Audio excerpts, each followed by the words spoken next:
저는 지난주에 여러분이 배려해 주시고 기도해 주신 덕분에 목회자 가족 수련회를 잘 다녀왔습니다. 이번에 총무의 역할로 섬기다 보니 많이 피곤하고 고단한 일정이었지만 많은 목회자, 저를 포함해서 모든 목회자들이 참 영적으로 충만한 은혜를 누렸습니다. 이번에는 특별히 기도의 시간에 하나님께서 정말 뜨겁게 하나님 앞에 나아갈 수 있는 그런 성령의 임재를 우리 가운데 허락하신 것을 경험하는 시간이기도 했습니다. 그리고 많은 목사님들, 사모님들을 위로하시고 어루만져 주시는 그런 시간이기도 했습니다. 특별히 참 귀한 목사님, 사모님들이랑 또 대화를 나누면서 많은 도전을 받는 시간이 있었는데요. 한 영국에서 오신, 이번에 처음으로 목회자 가족 수련회에 오신 목사님 가정과 잠깐 식사 중에 대화를 통해 교제한 적이 있었습니다. 근데 이분이 처음으로 이 딸을 데리고 왔는데 자녀가 4명이라고 하시더라고요. 첫째 딸이 21살의 나이를 먹은 청년이었습니다. 근데 참 너무 귀한 거예요. 너무 이 자녀를 이렇게 데리고 와서 찬양팀으로 섬기면서 너무 이렇게 귀하게 신실하게 집회를 섬기는 것을 보게 되었습니다. 그러면서 둘째 딸 이야기도 했습니다. 둘째 딸도 원래는 함께 오기로 했었는데 특별하게 아르바이트 하는 것 때문에 못 오게 되었다고. 이번 겨울에 예수전도단 하와이 코나에서 있는 DTS 선교 훈련을 받고 싶은데 자기가 직접 아르바이트해서 돈을 벌어야 되기 때문에 고깃집에서 일하느라고, 영국 런던에서 고깃집에서 일하느라고 못 왔다는 그런 이야기도 했습니다. 그래서 들으면서 제가 참 도전이 되었던 게, 하나님, 이렇게 자녀들이 양육되면 참 좋겠습니다. 그런 마음을 품으면서 그 목사님께 한번 여쭤봤습니다. 어떻게 아이들을 이렇게 양육하셨습니까? 그러자 사모님이 그런 이야기를 했습니다. 저희가 한 게 아무것도 없습니다. 할 수 있는 게 없어서 그냥 매일 하나님 앞에서 울었습니다. 한 번은 그 큰딸이요, 어느 날은 갑자기 하나님은 없다고 그렇게 이야기하더랍니다. 하나님 같은 존재는 없다고. 왜 우리가 그런 하나님을 믿어야 되냐고 그렇게 부모님을 향해서 불만을 터뜨렸다고 합니다. 대화로 설득이 되지 않자 그때부터 할 수 있는 것은 그냥 울었다고 합니다.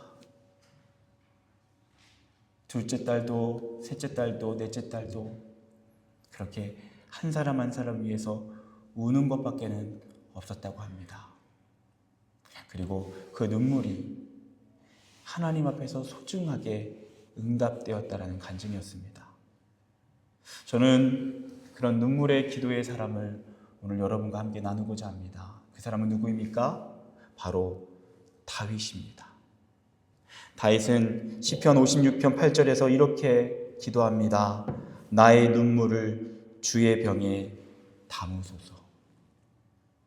그는 하나님 앞에서 그가 흘린 눈물을 하나님께서 소중하게 주님의 병에 담으셔서 그 눈물이 하나님 앞에 아름다운 응답이 될 수 있게 해달라고 기도합니다. 그렇습니다. 오늘 이 말씀의 주인공 다윗은요, 기도의 사람이었습니다. 그냥 기도가 아니라 눈물로 하나님 앞에 기도했던 사람이었습니다.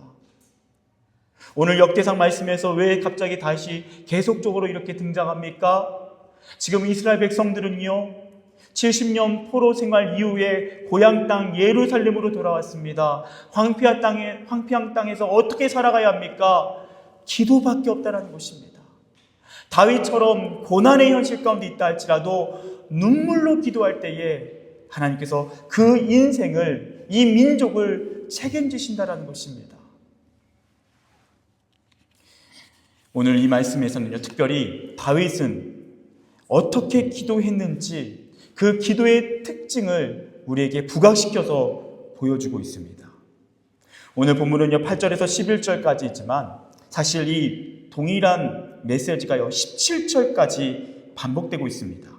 중요한 기도의 원리가 8절에서 17절까지 두 번에 걸쳐서 반복되고 있는데요. 그 두 번 반복되는 이유는 블레셋 군대가 두 번에 걸쳐서 이스라엘 다윗 왕을 공격하기 위해 전쟁이 치러지고 있기 때문입니다. 여러분, 이 당시에 블레셋 군대는 어떤 군대입니까? 다윗 바로 이전의 왕이 누구였죠? 사울 왕이었습니다.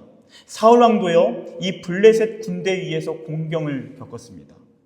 특별히 결국에는 이 블레셋 군대에 의해서 사울 왕은 전쟁 중에 죽고 말았습니다. 사울 왕의 아들 요나단도 이 블레셋과의 전쟁 중에서 죽임을 당했습니다. 그리고 또다시 그 블레셋 군대가 다윗 왕이 세워졌다라는 이야기를 듣고 이 다윗 왕의 이스라엘 역시도 무너뜨리고자 침략한 것입니다. 너무나도 큰 위기입니다. 당연히 두려울 수밖에 없습니다. 막막한 현실입니다.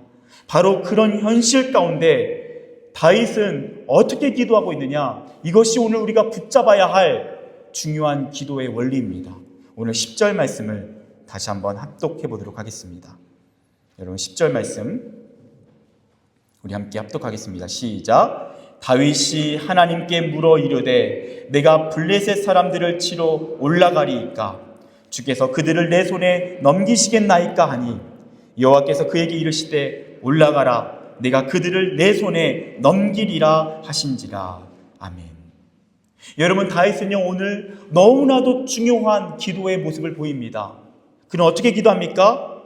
하나님께 묻습니다.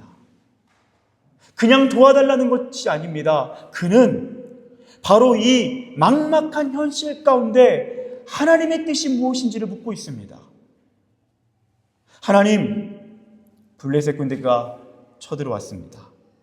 그러면 우리가 그들을 기다려서 방어해야 됩니까? 아니면 우리가 지금 치러 올라가야 합니까? 하나님께 묻는 것입니다. 자신이 다 결정하고 전략을 짜고 구체적으로 자신이 생각하는 대로 그림을 그려놓고 하나님께 기도하는 것이 아닙니다. 먼저 하나님 앞에 엎드려서 하나님의 뜻을 구하는 것입니다. 그러자 하나님 말씀하십니다. 올라가라. 내가 그들을 내 손에 넘기리라. 여러분 이어서 13절에도 마찬가지입니다. 또다시 블레셋 군대가 쳐들어옵니다. 그러자 다시 또 하나님께 물으면서 기도합니다. 여러분 그것만이 아닙니다. 사무엘 상하 역대상에 등장하는 이 기도의 모습이요. 다시 하나님께 여쭙고 물었다라고 하는 이 묻는 기도의 모습이요. 적어도 7번 이상이 등장합니다. 다윗은 어떤 기도의 사람입니까? 하나님의 뜻을 묻는 기도의 사람입니다. 이것은 너무나도 중요한 기도의 태도가 아닐 수 없습니다. 오늘 말씀에서는요, 우리의 인생 가운데 찾아오는 중요한 위기의 순간, 특별히 결정해야 되는 그 위급한 순간에 어떻게 기도해야 되는지를 알려주고 있는 것입니다. 어떻게 기도해야 된다고요? 우리가 결정해 놓고 나서 하나님이 이렇게 하십시오가 아니라는 것입니다. 하나님, 모든 것을 주님 앞에 내려놓습니다. 어떻게 하길 원하십니까? 하나님께 물으면서 기도하라는 것입니다. 저는 예전에 한 남자 성도님께서 그런 이야기를 하신 적이 들은 적이 있습니다. 미국에서 오랜 시간 동안 이민자로 살아가다가 한국에서 이직할 수 있는 좋은 기회를 얻게 됩니다. 그리고 혼자 고민하고 기도하다가 돌아가기로 결정합니다. 그리고 집으로 돌아가 아내에게 말합니다. 여보, 짐 싸. 우리 한국으로 돌아가자. 그 이야기를 듣자마자 아내가 화를 내기 시작합니다. 아니, 미국으로 떠나올 때도 당신 마음대로 결정해서 와놓고, 아니, 돌아갈 때도 어떻게 이렇게 자기 마음대로 결정하냐고. 아니, 알겠다고, 좋은지 알겠다고, 그래도 나랑 상의는 해야 되지 않겠냐고. 나한테 물어봐야 되는 거 아니냐고. 이 남편이요, 자신이 실수했다는 것을 깨닫습니다. 그래서 그러면 당신이 좋아하는 하와이 여행 한번 하고 돌아가자고 그렇게 잘 타일러서 겨우 돌아가게 되었다는 이야기를 들은 적이 있습니다. 여러분 무엇입니까? 여러분 묻는 것이 왜 중요합니까? 묻는 것은요, 그 사람이 나에게 그만큼 중요하다라는 것을 의미하는 것입니다. 그냥 독단적으로 결정할 수 있습니다. 근데 그렇지 않고 묻는 것 자체가 당신은 나에게 소중한 동력자이고 나에게는 그 누구보다도 당신의 결정이 중요합니다라고 하는 아주 기본적인 태도입니다. 오늘 예배를 위해서 2시 30분에 예배를 드리도록 결정을 했는데요. 이것마저 역시도 마찬가지입니다. 제가 담임 목사라고 혼자 결정합니까? 아닙니다. 우리 교회는 하나님이 세우신 귀한 운영위원분들이 계십니다.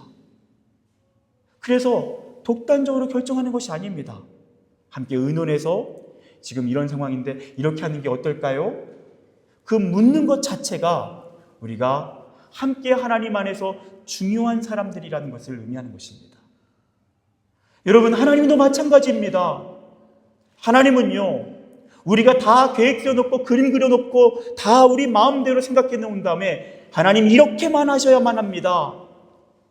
하나님 그런 기도에 대해서 물론 긍휼을 베푸시지만 그 기도를 때로는 다시 한번 재고해 보아야 한다라고 말씀하시는 것입니다. 여러분, 잠언 3장 6절에 이런 말씀이 있습니다. 너는 범사의 그를 인정하라. 그리하면 내 길을 지도하시리라. 너무나도 중요한 말씀입니다. 범사의 그를 인정하라. 여러분, 그런데 이 인정하라고 하는 이 부분이요, 또 다른 번역이 가능합니다. 너는 범사의 그에게 여쭈어 보아라. 실제로 공동 번역에서는요, 이 인정하라 부분을 하나님께 여쭈어라라고 번역하고 있습니다. 무슨 말입니까? 우리가 하나님께 묻는 것 자체가 그것이 하나님을 인정하는 태도라는 것입니다. 하나님, 당신이 내 인생의 주님이십니다. 내가 내 인생의 주인이 아닙니다. 나는 이런 생각도 있고 이런 바람도 있습니다. 하지만 하나님 뜻대로 되기를 원합니다. 예수님께서 겟세마네 동산에서 기도하십니다. 하나님, 할 수만 있거든 이 잔을 내게서 옮겨주십시오. 그리고 뭐라고 기도하십니까? 하지만 아버지의 원대로 되기를 원합니다. 아버지의 뜻대로 되기를 원합니다. 하나님 아버지를 전적으로 인정하신 것입니다.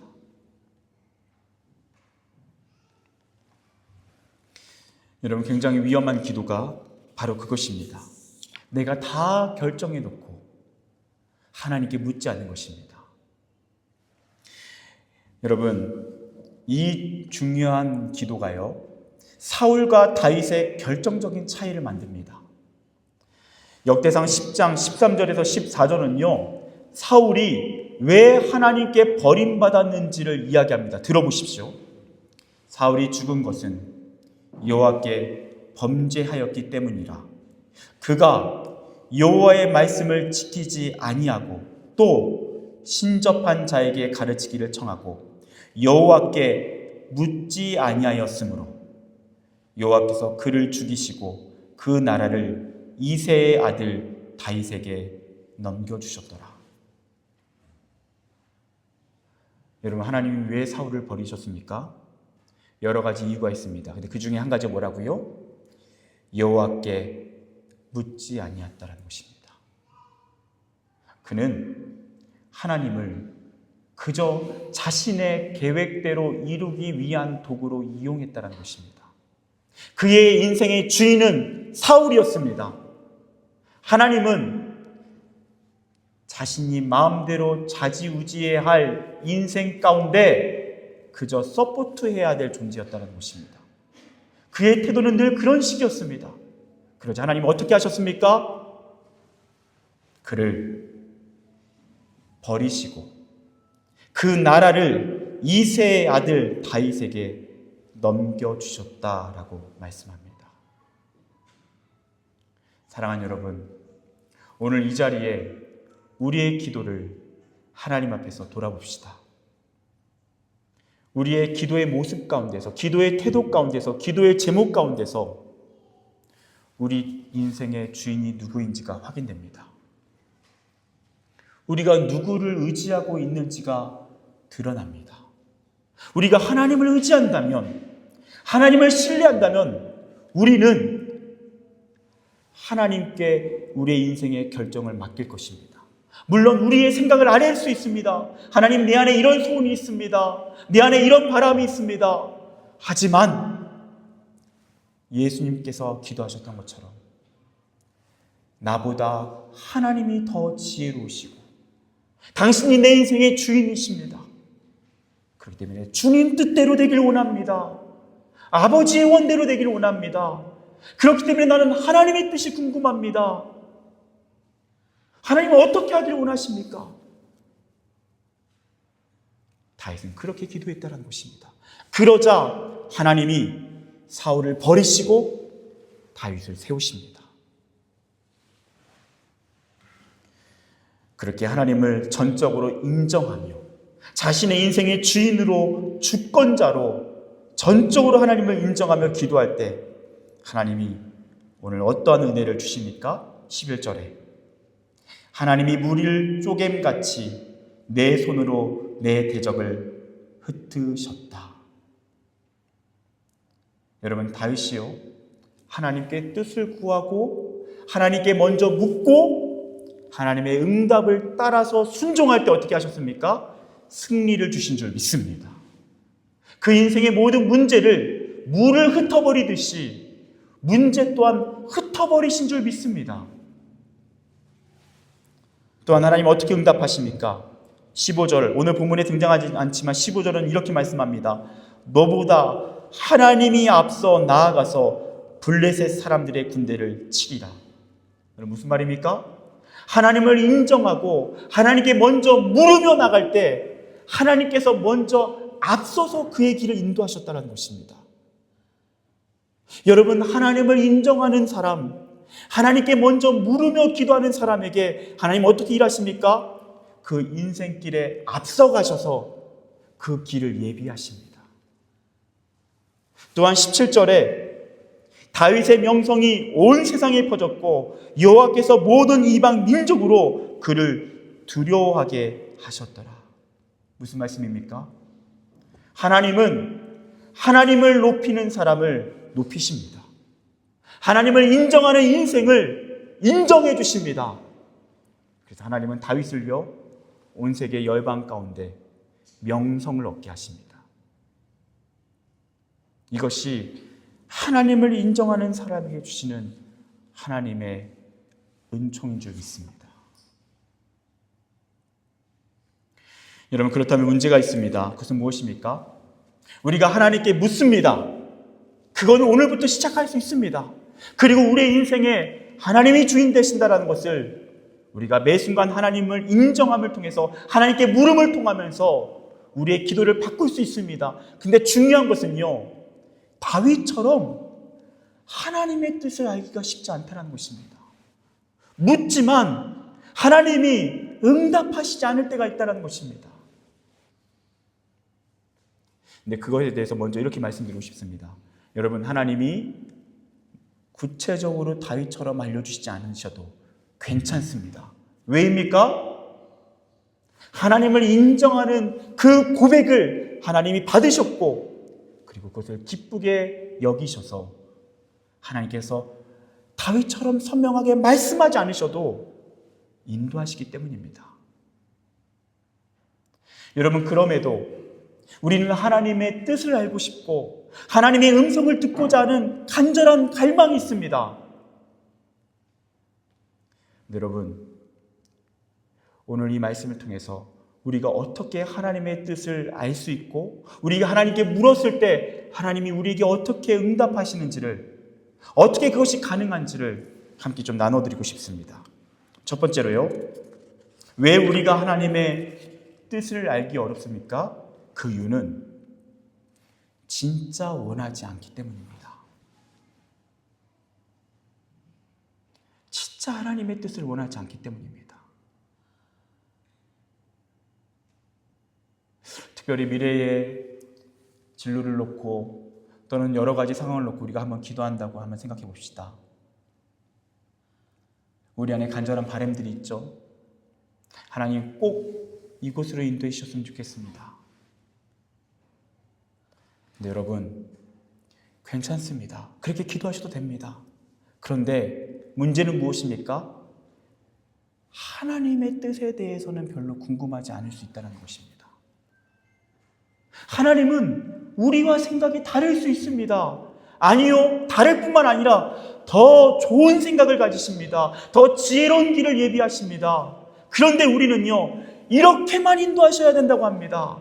그러면서 하나님께 묻는 것에 대해서는 형식적인 수준으로 머무를 수 있습니다. 그래서 묻지만 전심으로 묻지 않습니다. 하나님의 뜻이 궁금하지만 진정으로 궁금하진 않습니다. 잠언 11장 27절에 선을 간절히 구하는 자는 은총을 얻을 것이다 라고 말씀합니다. 하나님의 선하신 뜻을 간절히 구하는 자에게 하나님은 은총을 얻게 하십니다.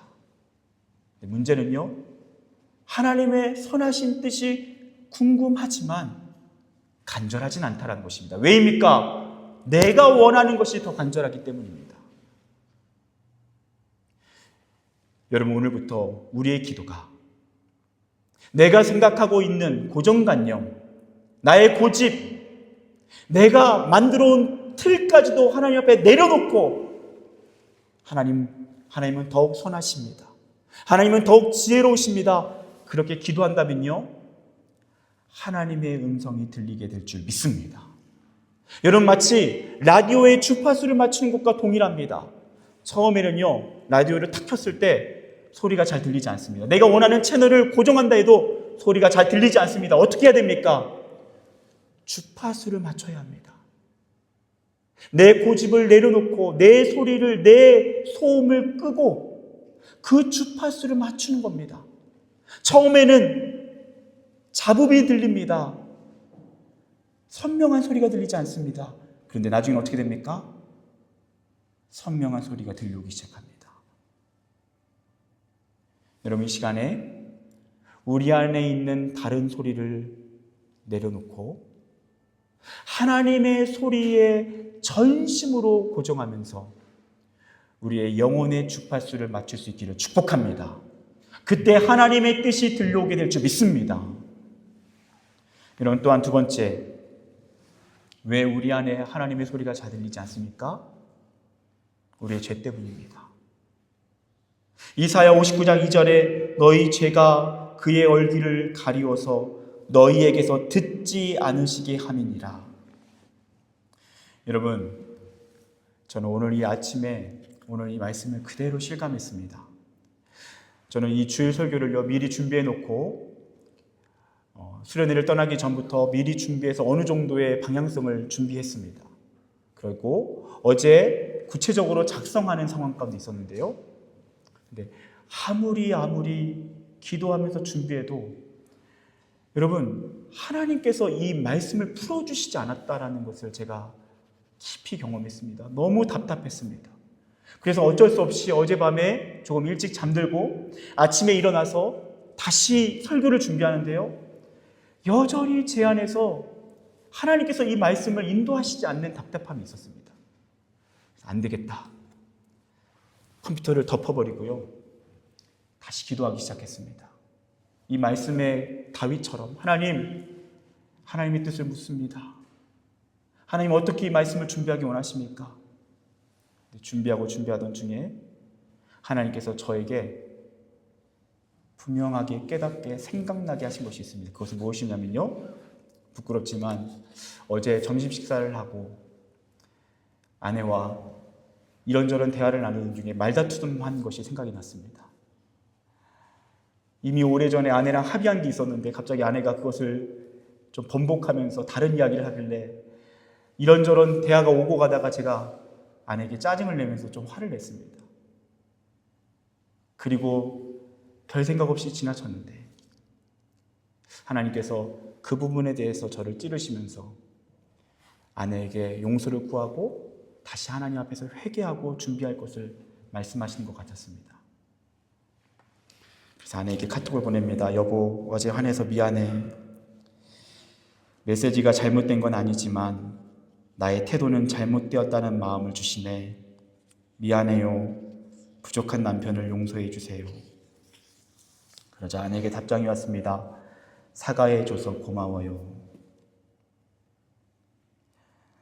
네, 여러분, 놀라운 거 뭔지 아십니까?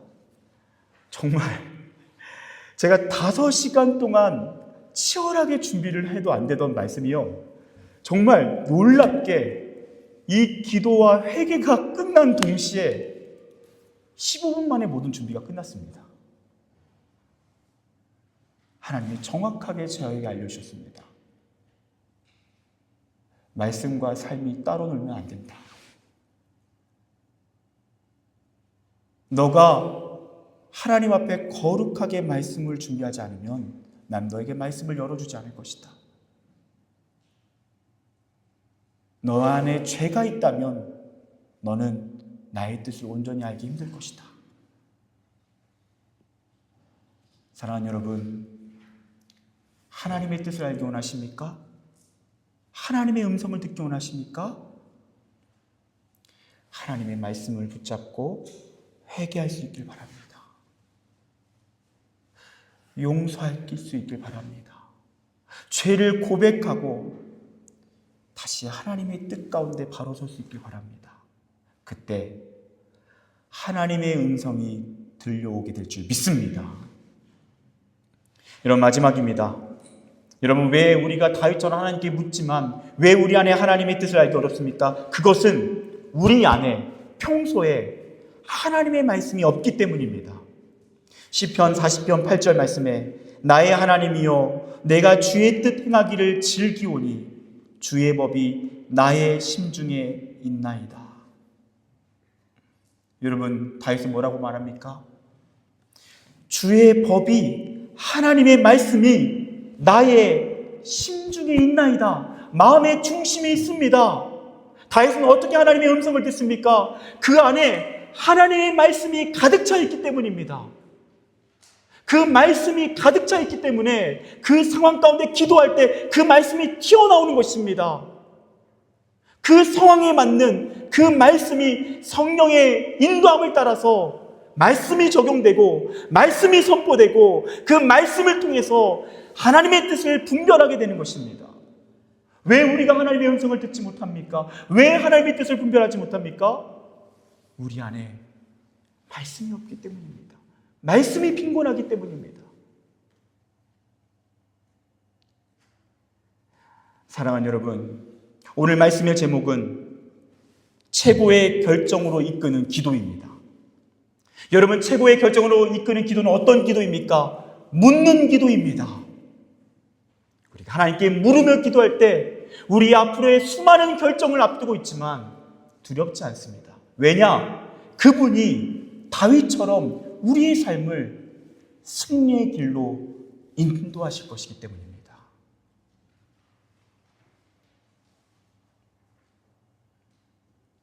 하나님과의 영혼의 주파수를 맞추고 죄를 회개하고 우리 안에 말씀이 회복될 때 하나님께서 우리의 인생을 최고의 결정으로 이끌어 주실 줄 믿습니다. 기도하겠습니다.